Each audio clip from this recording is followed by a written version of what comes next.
Olá, pessoal, tudo bem com vocês? Então, estamos iniciando mais uma aula de Ciência Política e Direitos Sociais. Espero que vocês estejam bem, estejam aproveitando das aulas e, ao mesmo tempo, possam estar acompanhando aí as leituras das rotas e dos textos bases. Bom, partindo desse pressuposto que vocês estão indo bem, né, vamos dar continuidade à nossa aula. O tema da nossa aula de hoje é sobre cidadania e direitos sociais e desigualdade social no Brasil. Um tema fácil, um tema até que dá para a gente discorrer bastante e que é de conhecimento notório de cada um de vocês.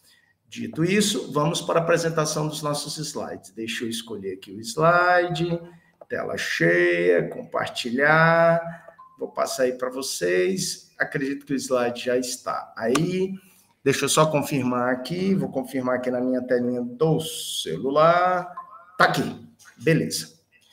Então, vamos lá, pessoal. Aí aparece para vocês o seguinte: bacharelado em administração pública, professor doutor Sérgio Roberto. Certo?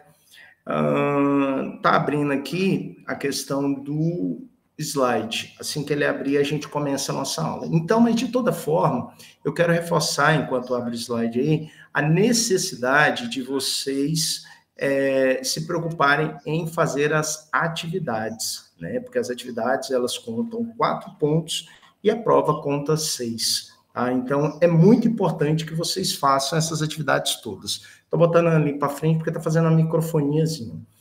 Bom, vamos lá. Disciplina, Ciências Políticas e Direitos Sociais no Brasil. Tema da aula, Cidadania e Desigualdade Social no Brasil. Bom, a gente começa falando justamente sobre a desigualdade social no Brasil.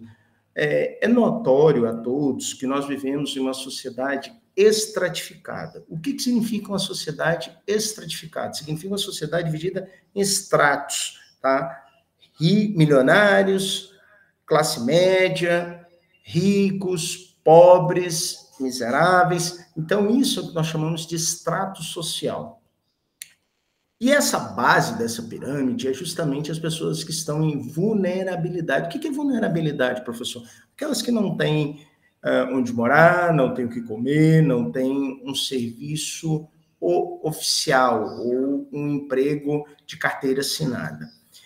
E ela é dividida, a desigualdade social no Brasil, pelas condições sociais e econômicas de determinados grupos, tá? Por isso que é o instrumento da desigualdade social, de análise da desigualdade social, são as condições sociais e econômicas. Como eu comecei dizendo, nós temos um extrato de uma pirâmide e ela se divide entre ricos, basicamente entre ricos e pobres. Quem tem maior renda e acesso aos serviços como saúde, educação e cultura, ele está no topo da pirâmide, tá? E quem não tem está na base dessa pirâmide. Nós podemos afirmar hoje que 60% da renda nacional está nas mãos das pessoas mais ricas. E aí temos que dizer que essa pirâmide também é bem pequena desses mais ricos. E aí, ser rico no Brasil, as pessoas entendem como rico você ter um salário bom e tal. Só pelo fato de você ter um salário, não necessariamente você é rico, porque você tem que vender a sua mão de obra para garantir no final do mês aquele seu salário, seja intelectualmente, seja manualmente, tá? Então, assalariado não é rico. Quem é rico? Quem vive de renda, dividendos, tá? Ele aplica o dinheiro em propriedades ou no mercado financeiro e ele vive desses recursos. Tá? O dono da Gerdau, o dono do grupo Rede Globo de televisão, do grupo Silvio Santos, esses são pessoas milionárias. Tá? Então, é importante a gente entender isso. Porque, às vezes, a pessoa é assalariada, eu tenho um salário bom, eu sou rico. Não, você não é rico, você é assalariado. Continuando. A desigualdade no Brasil é percebida a partir dessas discrepâncias nas condições de vida da população, como eu já falei para vocês. Acesso à saúde, educação, segurança pública, moradia, tá? O maior índice de Gini da América Latina sendo o país mais desigual da região. Então, na verdade, se a gente pegar esse índice, né, Gini, ele é um índice utilizado para justamente entender essa questão das desigualdades por regiões do país, em especial na América Latina. O Brasil tem um índice muito acentuado de desigualdade social. As causas dessa desigualdade social são diferentes dimensões, sendo a concentração de renda e a pobreza as principais delas. Eu já comecei também na aula falando justamente sobre isso, que a concentração de renda está na mão dos mais ricos, então uma parcela pequena, seria na média de 2 a 5% da população. E reitero, rico, nós estamos falando de milionários, não estamos falando daquele que tem uma empresa de sorvete, não estamos falando daquele que tem uma pequena empresa de imobiliária, não é esse, tá? Essas pessoas têm uma condição financeira boa, mas não são considerados milionários. Entre as medidas que a gente pode falar para apaziguar essa desigualdade social, nós podemos falar que existe no Brasil, por exemplo, foi criado o Bolsa Família, Minha Casa Minha Vida, e as cotas nas universidades. Por quê? Porque elas são medidas de políticas públicas para equalizar e diminuir essa diferença de desigualdade social no Brasil, principalmente entre as classes, tá? Quando a gente está falando do Bolsa Família, quando a gente está falando Minha Casa Minha Vida, nós estamos falando de programas sociais, tanto de moradia quanto de recursos financeiros para despesas, tá? Eu ia falar custeio, mas a professora Otília de contabilidade ia me corrigir. Então, na verdade, é para despesas. A realização de uma reforma agrária e uma reforma tributária progressiva pode ajudar a solucionar a desigualdade social no Brasil. Eu falei sobre a área urbana, mas no que tange a área rural, nós temos imensas faixas de terra, muitas vezes concentrada na mão de latifúndios. O que são latifúndios? São terras que não estão sendo aproveitadas com fim social. Lembrando que a Constituição Federal do Brasil, ela assegura o direito da propriedade privada. Todavia, ela mesmo ressalta, essa mesma Constituição ressalta que é necessário que essa propriedade privada ela tenha um fim social. Ela não pode só existir para especulação, tá? Ela tem que necessariamente atender a alguma coisa, seja plantio, seja para moradia ou algo parecido. E aí nós temos uma questão, a reforma tributária, ela caminha com a discussão de isenção de faixas na questão do imposto de renda. Então, na verdade, a tributação hoje no Brasil, né, a gente tem um problema muito grande, tanto no que tange a mercadorias e serviços, quanto na própria questão que eu falei há pouco, sobre o imposto de renda. Então, é muito importante a gente entender uma reforma tributária que ela, de fato, atinja, né, aqueles que têm mais recursos e seja o mais justa possível aqueles que têm menos recursos possível. Um outro aspecto que a gente pode falar da desigualdade social é sobre as moradias inadequadas. A violência urbana e a limitação do poder de compra da população são consequências dessa situação.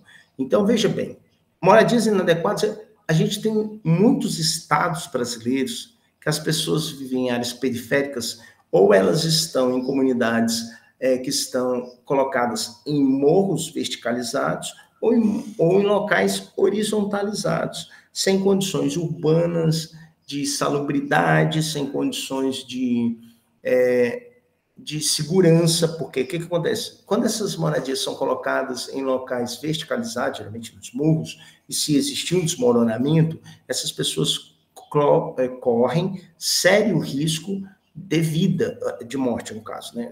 Sério risco de morte. Então, é importante a gente observar isso como sendo um dos problemas que a gente tem em consequências dessas desigualdades. Outro aspecto é a violência urbana. Desculpa, eu estava bocejando. Outro aspecto é a violência urbana. Isso é mais latente nos centros, tá? Nos centros onde se concentra maior probabilidade de criminalidade, com assaltos, furtos, sequestros relâmpagos, até que, guardando a devida proporção, Tocantins não é um estado de registro de sequestros relâmpagos e de crimes dessa natureza, mas existem furtos, roubos, sim, tá? Bom, A população também ela sofre com a questão da limitação da possibilidade de compra por causa do encarecimento de produtos, né? A gente vem vendo nos últimos anos, muitos produtos têm encarecido, e aí, obviamente, o poder de compra da pessoa que depende daquele produto, que o seu salário não acompanha, haverá consequências. O que é desigualdade social no Brasil? A desigualdade é um problema com muitas dimensões. Ela se refere a significativas e persistentes disparidades nas condições de vida. A gente já falou bastante sobre isso. E, principalmente, isso vem ocorrendo desde o período colonial. Não é de agora, tá, gente? Então, uma coisa que a gente tem que deixar muito claro, e às vezes as pessoas pensam que é uma situação momentânea, e não é. Isso vem desde a situação do Brasil colônia. Por quê? Quando os colonizadores chegaram aqui, eles dividiram as terras, né? A primeira possibilidade que a gente teve dessa desigualdade ser manifestada foi através da divisão de terras. Primeiro, através de capitanias hereditárias e depois das sesmarias. Foram divididas as terras para aqueles que eram apadrinhados, eram parentes, eram da realeza. Logo, as terras foram divididas muito numa relação de amizade. E aqueles que não pertenciam, eles eram expurgados, eram retirados de suas terras de forma violenta. Consequentemente, quem foram as populações que mais sofreram com essa distribuição de terra a esmo? Foram os nativos, os autóctones, os indígenas, né, que foram expulsos de suas terras, e os ex-escravizados, no caso, os africanos que chegaram aqui, eles não tiveram direito à posse de terra. Então, na verdade, o que restou a ele foram locais que depois foram conquistados a lutas, que foram os quilombos. Então, a população negra e as populações indígenas são as que mais sofrem com a questão da expropriação da terra. Obviamente, sem falar das populações tradicionais ribeirinhas e campesinato. Tá? Diante disso, qual seria uma solução da gente pensar essa possibilidade dentro de um curso de gestão pública e principalmente num curso de administração pública, né, que é o curso de vocês? A primeira questão que a gente tem que entender é que existe uma dívida, né? Essas pessoas foram expulsas, seus familiares foram expulsos, e as gerações que vieram subsequentemente não tiveram acesso à terra. Então, nós temos que pensar em políticas reparatórias, né? Principalmente de grupos minoritários, como eu disse, indígenas, negros, né? Populações tradicionais, campesinos. E aí, como pensar essa reparação? Em primeiro lugar, a gente tem que pensar na regularização fundiária, tá, gente? Regulação fundiária de titulação de terras. Existem muitas terras quilombolas, indígenas, que não estão regularizadas e os títulos das terras não são ainda de propriedade dessas pessoas. Logo, essas pessoas sofrem de um processo de instabilidade. Importante entender isso, tá? A terra não é delas, então elas não sabem exatamente há quanto tempo vão ficar ou algo parecido. E aí a gente tem um outro aspecto também, além dessa questão da reparação histórica, a possibilidade de pensar a sociedade a partir desse extrato, né, que as classes menos favorecidas, elas não têm possibilidade do pleno exercício da cidadania. Por quê? Porque elas, às vezes, têm situações de educação precária, saúde também, os hospitais são abarrotados, principalmente os hospitais públicos, porque eles não conseguem atender o contingente de pacientes que chegam, muitas vezes porque ele é no centro, ele absorve todas as regiões adjacentes. Outro aspecto é a oferta de emprego e moradia, né, que ela é oferecida de forma desigual. Obviamente, a gente tem que Marx chamou de o exército de mão de obra excedente. A gente tem muita gente para pouco emprego. Logo, a mobilidade social, que é através justamente do emprego, se torna muito limitada, né? Então, por isso que muitas pessoas não conseguem sair da condição de pobreza. Logo, não tem como exercer sua cidadania em plenitude, porque elas estão em uma situação de vulnerabilidade. Dito isso, vamos avançar. Quais são as principais causas da desigualdade social no Brasil? Então, se a gente pensar assim, tá, vamos elencar quais são elas.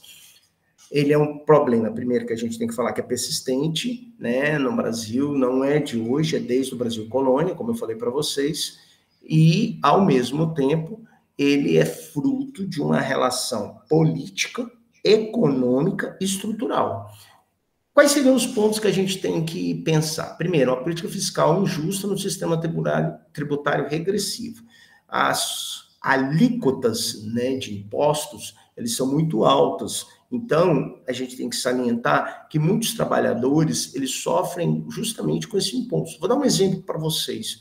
Se você é empregado do serviço público hoje, né, você tem um imposto de renda retido na fonte, você não tem nem como falar, eu não vou pagar o imposto já vem descontado. E ela é óbvio, você ganha mais, você tem mais faixas progressivas de desconto. É justo? Pensa-se que esses impostos, eles têm que ser revertidos em melhorias para a sociedade. Obviamente, nós não vemos tantas melhorias, mas o Estado também, a gente tem que salientar aí, gente, o Estado, enquanto governo, ele não fabrica dinheiro. Fazendo uma correção assim, ele fabrica dinheiro, o Banco Central fabrica dinheiro, mas ele não pode emitir moeda a esmo, tá? Ele tem que emitir moeda com responsabilidade. Então, para que ele faça dinheiro, ele precisa de arrecadar através dos impostos. Professor, então eu não estou entendendo, você é favorável ou contra a redução dos impostos? Eu penso que os impostos são necessários, mas numa faixa condizente com aquelas que as pessoas precisam ou podem pagar. Ao mesmo tempo, outro aspecto que a gente tem é educação de qualidade. Gente, nos lugares que estão mais afastados, a educação ela enfrenta muitos desafios, seja por transporte dos alunos, seja por condições de estrutura, infraestruturais nas escolas, seja por questões de livro didático. Então, a educação pública, apesar de estar preconizada no artigo 205 da Constituição Federal do Brasil, ela ainda não atingiu níveis de qualidade de excelência. Obviamente, a gente vê isso pelo processo avaliativo que ocorre constantemente. O PISA, por exemplo, ele mostra a questão do índice de aproveitamento em disciplinas como matemática, português, né, e mostra muito deficitário. Então, é importante a gente falar isso. Outro aspecto que a gente tem que ter é a distribuição injusta dos benefícios econômicos. Isso aí a gente já mencionou, é a própria questão da estratificação social. Falar em baixos salários é redundante. Hoje o salário mínimo está R$ 1.518. Se um trabalhador for viver com esse salário para moradia, alimentação, saúde e lazer, e eu nem vou botar outros aspectos, ele não consegue, até pelo preço da cesta básica. Tá? Então, a gente tem que aumentar o salário. Ah, professor, tem que diminuir o salário de quem ganha mais. Esse é um grande problema. A gente está olhando no sentido de diminuir o salário. A gente teria que aumentar o salário mínimo, não diminuir para os trabalhadores que ganham relativamente bem. Professor, você está defendendo sua classe porque você recebe muito. Eu penso o seguinte, quanto mais qualificado o trabalho, de fato ele tem que receber um salário diferenciado, porque a responsabilidade dele é muito grande. Imaginem vocês um educador que estuda graduação, mestrado, doutorado, pós-doutorado. Ele é um trabalhador altamente qualificado, então o salário dele tem que ser proporcional à sua qualificação. Entendem? Então, na verdade, nós não podemos chegar para o professor, seu salário vai diminuir, porque não vai resolver o problema, tá? Na verdade, o que nós temos que fazer é equalizar. O trabalhador do salário mínimo, ele tem que aumentar, e progressivamente também dos mais qualificados. Eu já falei um pouquinho da história da colonização e da escravização. Isso é um dos reflexos da desigualdade social. Os colonizadores chegaram, dividiram as terras e deixaram à margem os autóctonos, os nativos, os indígenas e os ex-escravizados. Professor, o tempo inteiro você está falando ex-escravizados. É porque o termo escravo traz uma condição de permanência. E eles não eram escravos em suas regiões. Eles eram homens e mulheres livres. Eles se tornaram escravizados pela condição que foram colocados no Brasil de trabalhos forçados. Outro aspecto que também nós já falamos é sobre a concentração de terras e inexistência de uma reforma agrária. A concentração de terras está muito ligada a latifúndio, tá, gente? E aí, de novo, eu não estou falando daquele trabalhador ou daquela trabalhadora que possui uma terra que ela planta, que ela faz. Não, não é desse que nós estamos falando. Nós estamos falando de milhares de hectares concentrados na mão de uma pessoa ou de um grupo que especula sobre essa terra para que ela crie valor agregado e, ao mesmo tempo, lá na frente, ele possa fazer negociações. É desse que eu estou falando, tá, gente? Então é importante a gente entender. E não, a reforma agrária não é uma característica singular do Brasil. Os países como Estados Unidos, Europa, vários países, eu citei Estados Unidos, Europa, continente, mas vários países como Estados Unidos, eles têm reforma agrária, tá, gente? A própria Inglaterra, outros países já implementaram a reforma agrária. Claro, não em sua totalidade, tá, gente? A gente também não precisa ser ingênuo e imaginar que é uma totalidade de reforma agrária, mas não é um elemento singular do Brasil. É importante entender isso. Dados sobre a desigualdade social no Brasil. Os dados da desigualdade social no Brasil são assustadores. Usam como referência o mapa da riqueza no Brasil.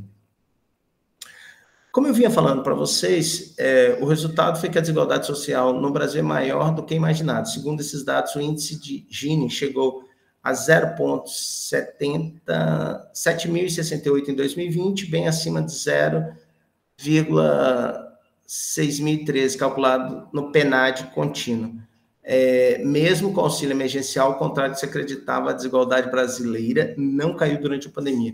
Então, gente, observem que a desigualdade social, ela só se avoluma, ela não está diminuindo, mesmo no período em que nós vivemos da pandemia do Covid-19, onde houve a retração do comércio e também da circulação de pessoas. Ainda assim, a desigualdade permaneceu. Aí tem que lembrá-los que os ricos, eles não vivem de salário, eles vivem de rendimentos e dividendos de aplicações financeiras, seja em commodities, seja em mercados futuros, seja em aplicações como CDB, LDI, tá? Então, eles vivem dessa rentabilidade, ou até títulos de tesouro.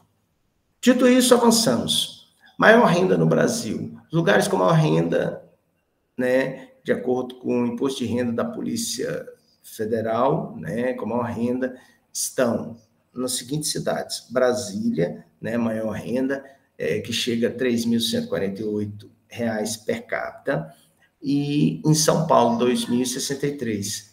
Ainda temos o Rio de Janeiro, com 1.754. A unidade da federação com a menor declaração de patrimônio por habitante é o Maranhão, tá? Então, no outro extremo, o Distrito Federal tá... E aí, ele está falando de patrimônio. Na primeira é renda, tá? Senão você vai falar, uai, mas o Maranhão está com 6.300. Aí é renda patrimonial. Aqui é renda por pessoa física, tá? Na primeira. Eu falei Polícia Federal, desculpa. Renda, imposto de renda de pessoa física. Desculpa, eu falei errado, eu falei Polícia Federal, tá, gente? Imposto de renda por pessoa física. E aqui embaixo nós estamos falando de patrimônio. No outro extremo, o Distrito Federal, 95 mil. Então, veja que o patrimônio no Maranhão, apesar dessa questão de renda per capita lá em Brasília ser maior, no Maranhão a renda patrimonial é maior, mas também a gente tem grandes produtores de área agropecuarista. E no Distrito Federal nós temos muitos servidores públicos, tá? Há uma concentração de renda no Lago Sul, como eu acabei de falar, geralmente é onde moram servidores públicos, empresários, é isso. Avançando, soluções para a desigualdade social no Brasil. A gente já falou um pouco dela, né? A gente criar incentivos à redução do desemprego, aumento da renda, reforma agrária, discriminações que são latentes como gênero, raça ou política identitária, elas têm que ser combatidas, tem que ser criadas políticas para atender as minorias, em especial as pessoas que estão em condição de vulnerabilidade. Quando eu falo vulnerabilidade, gente, para que fique muito claro para vocês, é mais ou menos entender o seguinte: entendam uma viúva com 3 filhos recebendo apenas os benefícios do INSS. Essa pessoa possivelmente estará em condição de vulnerabilidade econômica, tá? Mães solos, tá, gente? Então é muito importante que passemos a entender esses aspectos todos para que possamos entender os apontamentos. Até porque vocês estão fazendo um curso de administração pública e daqui a pouco vocês vão estar fazendo a radiografia dessas questões em questões municipais, estaduais ou até federais, tá? Outras possíveis soluções, e aí aqui a gente já tinha falado um pouquinho sobre a reforma tributária, a reforma agrária e a política de acesso à moradia, né, gente? A gente tem muitas áreas desocupadas, né? Então a gente precisa transformar isso em conjuntos habitacionais para que as pessoas possam adquirir, inclusive, aquele bem por um valor justo, tá? Ninguém está falando em dar. Existe uma concepção muito errônea, que as pessoas pensam que o imóvel tem que ser dado e as pessoas não vão pagar nada. Óbvio, aquele que não tem como pagar absolutamente nada, ele tem que ser contemplado numa política assistencialista. Agora, aquele que tem como pagar um valor justo para a sua condição financeira, tem que ser disponibilizado. Outras consequências da desigualdade social, a gente já falou também: moradias inadequadas, cidades com periferias habitadas por pobres e miseráveis. A pessoa não é pobre porque quer e não está miserável porque quer. Também é uma condição circunstancial, dadas as condições sociais, econômicas, né, que ela está submetida, tá, gente? A educação de qualidade inacessível a grande parte da população. Gente, é muito difícil você ter hoje uma educação de excelência, dada a estrutura, uma educação pública de excelência, dada a estrutura das escolas, principalmente nos municípios mais distantes, tá? Por conta da própria questão do financiamento econômico dessas situações, tá? Há também uma questão da violência e insegurança em espaços públicos, a gente já vivencia isso. Há uma falta de saneamento básico, e aí existem locais onde, muitas vezes, o esgoto ele passa a céu aberto, tá? E aí é preciso fazer uma rede de canalização e um programa de desnutrição e fome. Nós temos um programa que é o Fome Zero, né? Justamente para combater essa questão das pessoas que estão em questão de hipossuficiência, tá? Então, uma condição muito miserável. Esses são os aspectos que a gente trabalhou hoje, pessoal, justamente sobre a questão da cidadania e dessa desigualdade social no Brasil nos dias atuais. Eu espero que vocês tenham compreendido. Obviamente, devem pegar o material base e, sobretudo, os slides e tudo, e dar uma lida. Quero ressaltar, quando vocês fazem as atividades, é muito importante que vocês façam outras pesquisas. Não fiquem só na superficialidade. Mergulhem, vão até a profundidade, até porque vocês têm uma formação mais consolidada, para quando vocês chegarem num concurso público, vocês não tenham dificuldade de fazer uma questão. Por quê? Porque foi contemplado na disciplina Ciência Política e Direitos Sociais. Tá bom? Eu quero agradecer a todos que escutaram essa aula até agora e nos colocamos à disposição, tanto os tutores EAD, quanto a coordenação, quanto também os tutores presenciais, tá bom? Até uma próxima aula e fiquem bem. Valeu, pessoal!